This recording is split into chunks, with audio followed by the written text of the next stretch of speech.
बिस्मिल्लाहिर्रहमानिर्रहीम। यूट्यूब पे खुश आमदीद बच्चों। मैं बग़ैर तमीज़ के ये कहना चाहता हूँ कि मैं बहुत खुश हूँ। पाकिस्तान के हालात खुश रहने वाले तो नहीं हैं, लेकिन जो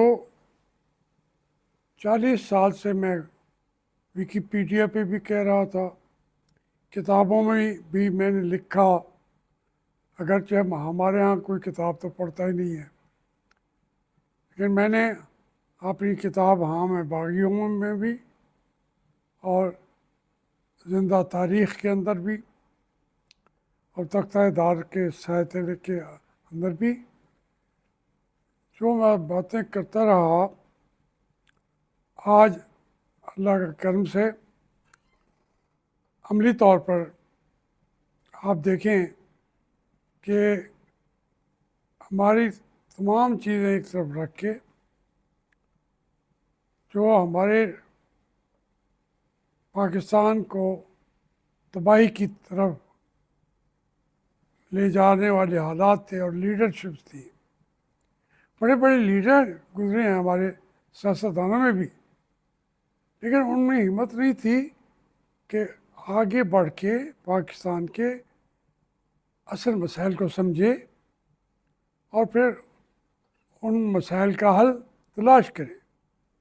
हमारे लीडर्स कुछ सोचते भी होंगे, लेकिन हमारी फौजी क़यादत ने पाकिस्तान को जकड़ रखा था, मईशत को जकड़ रखा था, अभी तक भी जकड़ा हुआ है। हमारे जर्नैल जो हैं वो हमारे वसाइल पर, पाकिस्तान की तरक्की पर, पाकिस्तान के आगे बढ़ने पर वो अमेरिका के सांप बन के बैठ गए थे। पाकिस्तान के ख़जाने पर अमेरिका के सांप थे हमारे जर्नैल। उन्होंने एक फ़ज़ा भी पैदा नहीं होने दी कि हम अपने इर्द गिर्द के मुल्कों को देखें तो सही। वो मुल्क हमारे लिए भागे फिर रहे थे, क्या हमें भी रास्ता दें, हमें आप भी चलें। आज आप अंदाज़ा करें कि ईरान का प्रेसिडेंट रईसी साहब मौजूद हैं और वो अभी पाकिस्तान ने सोचा भी नहीं था और उन्होंने कहा कि 10 अरब डॉलर का बैठ के प्रोजेक्ट बना लेते हैं, यानी उसके लिए वो 10 अरब डॉलर देने के लिए तैयार हैं। जो आपके सऊदी अरब है वो आके भाग भाग के अभी आपको कह गए हैं 10 अरब डॉलर, फिर वो कहते हैं यही नहीं और भी इन्वेस्टमेंट के लिए हम हाजिर हैं। और कोई दिन जाता नहीं है कि हम उनके वफूद पाकिस्तान ना आ रहे हों। इसी तरीके से चाइना वो मुसलसल कह रहा है कि हमारे लिए रुकावटें पैदा की जा रही हैं पाकिस्तान की तरक्की के लिए, लेकिन अगर हमारे चाइनीज़ उनका खून भी बहाया जा रहा है तो हम इसके बावजूद पाकिस्तान से ताउन करेंगे, सी पैक को कामयाब करेंगे। अब ये मेरी बातें शायद कोई ना भी सुने, क्योंकि हमारे यहाँ तो है कि असम्बली के अंदर क्या हुआ, बाहर क्या हुआ, और वाक़तन ज़्यादतियाँ भी हैं।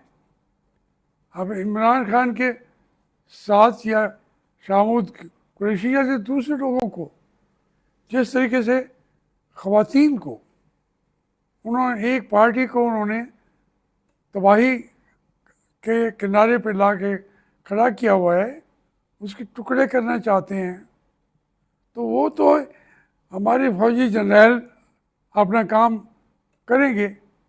वो तो ट्रेनिंग है उनकी यही है।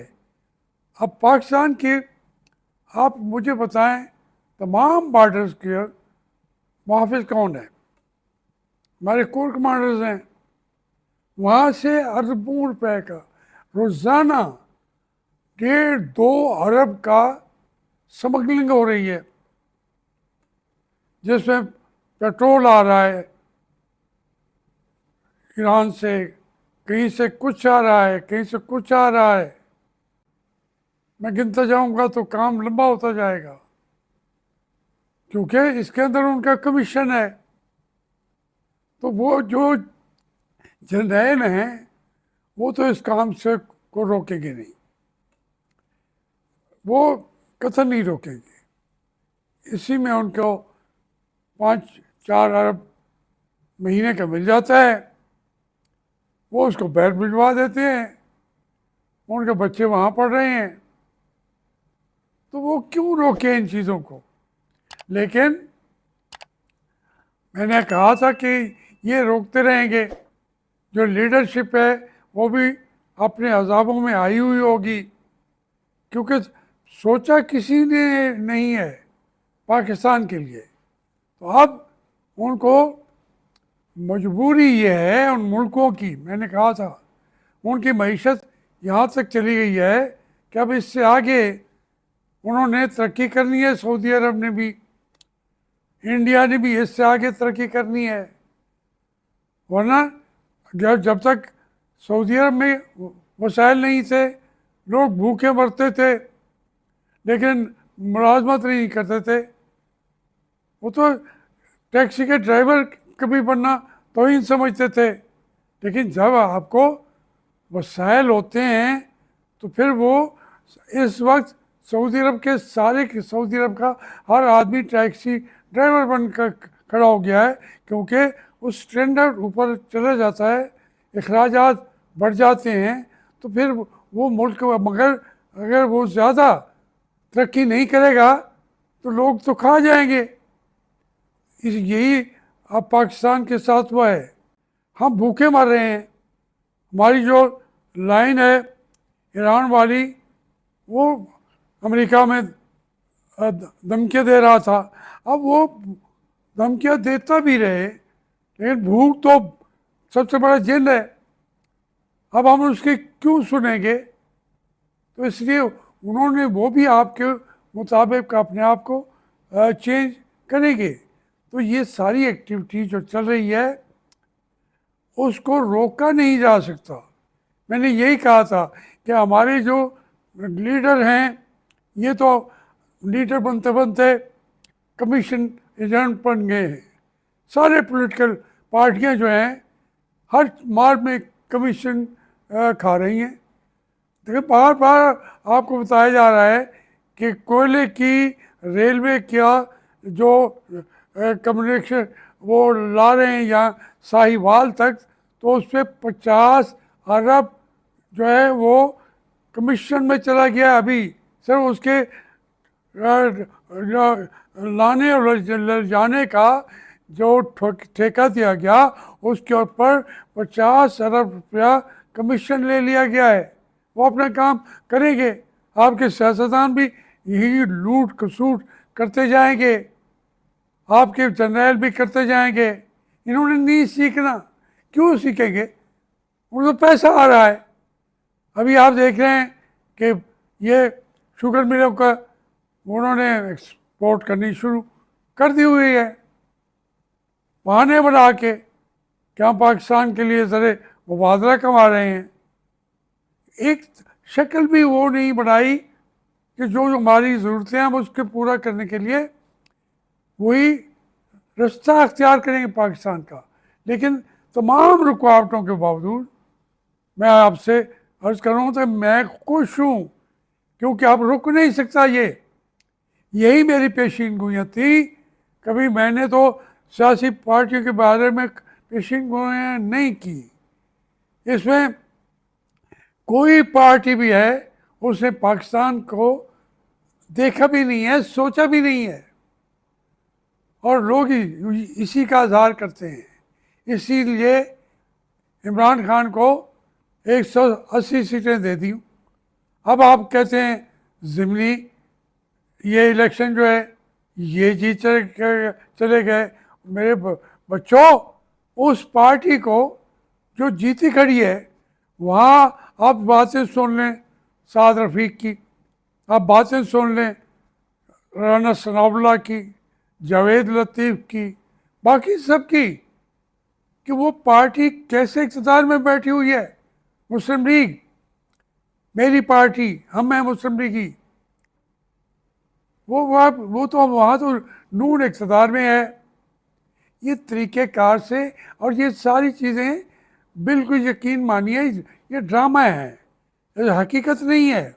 एक शाम को आपको पता चलेगा कि वो मुस्लिम लीग का ड्रामा तो पब्लिकली भी उन्होंने तस्लीम कर लिया है और उनको इक़्तिदार में कोई सुनता भी नहीं है उनकी। तो इसलिए पाकिस्तान जो जिस रास्ते पे चल पड़ा है, यहाँ की मईशत, वो पाकिस्तान की मईशत, वो यकीनन मैं आपको फिर मुबारकबाद देता हूँ कि इंशाअल्लाह ये मईशत चल पड़ेगी।